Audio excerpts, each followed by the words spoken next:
เมื่อวานนี้ 7 มกราคม 69 ชาวกัมพูชา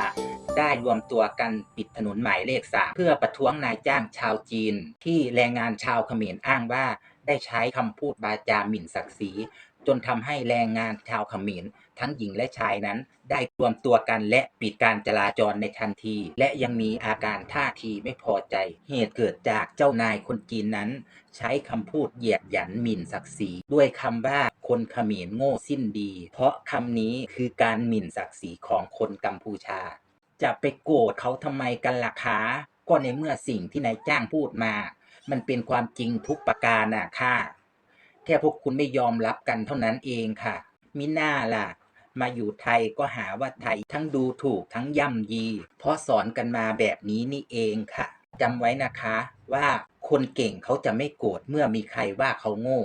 และเขาก็จะทำตัวโง่ต่อด้วยอีกซ้ำหลังจากนั้นเพราะคนฉลาดเขาจะเก็บคำดูถูกไว้คอยเป็นแรงผลักดัน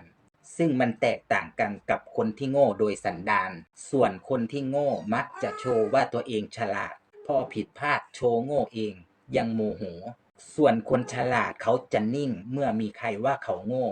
ส่วนคนโง่จะโมโหเคืองแค้นโกรธเมื่อไหร่ที่มีคนว่าเขาเบาปัญญาเทปไทยสายฮาสถานีเว้าพื้นคน